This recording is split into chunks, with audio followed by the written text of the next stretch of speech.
My name is Terry Poor, and I say thank you for Labour International for asking me to come to you at Hustings. It's a great honour. Thank you very much. I'm standing.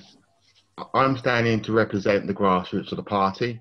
I think it's important of having more diverse voices and faces at the top of the party, and I want to ensure there's a right representation at the heart level of the party.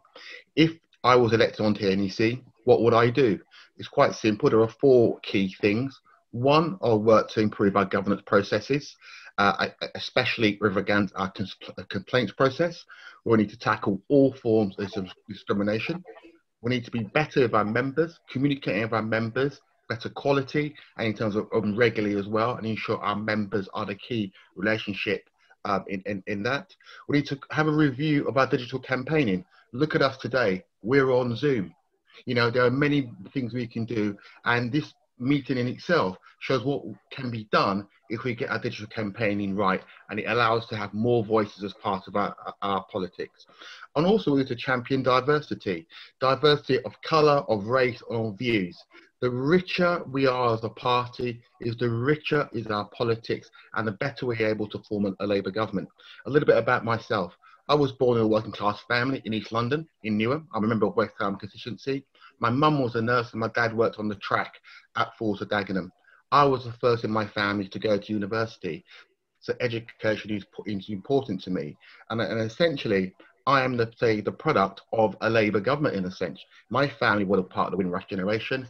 I went to university and my family did ordinary great jobs, the NHS and public services.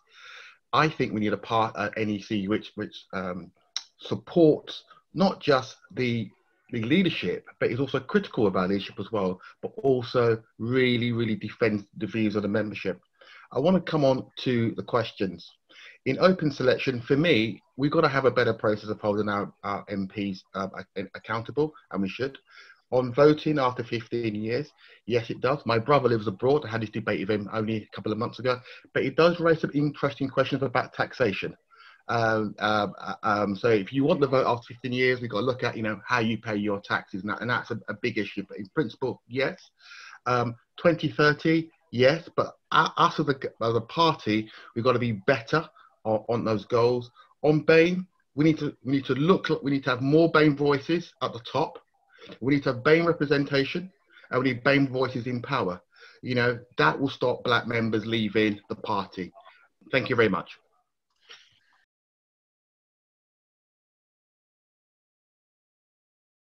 Yeah. I think on the issue of anti-discrimination, I think first of all, the party has to acknowledge it has an issue, and it has an issue amongst its membership. I think for too long, we seem to separate the individuals from the structures, and we seem to think by putting in new structures will amend the situation.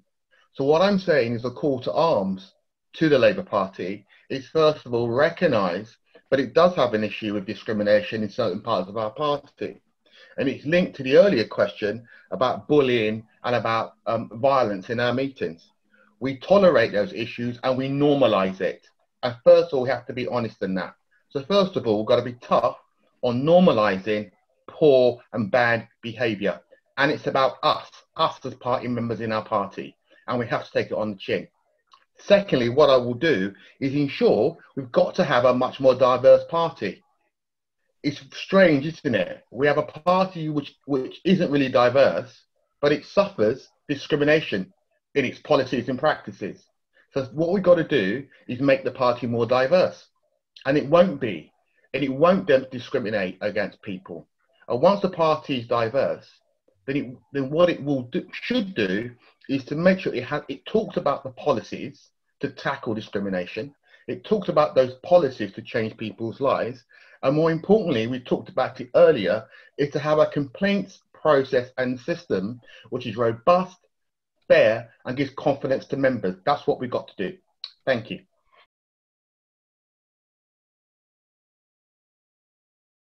Thank you. First of all, thank you for inviting me, and thank you for having this really great event. Why me? Why elect me on the NEC? First of all, I've got the experience to be on the NEC. I'm experienced in governance. I'm currently the cabinet member for finance and corporate services at the London Borough of Newham. and every day my role is making sure the organisation of the council is fit for purpose. And those are key skills for the NEC. Also, electing me in the NEC will have a really strong statement to the Labour Party and wider. You know, there's very few black men at the higher parts of the Labour Party. But I'm saying, don't just elect me because I'm black.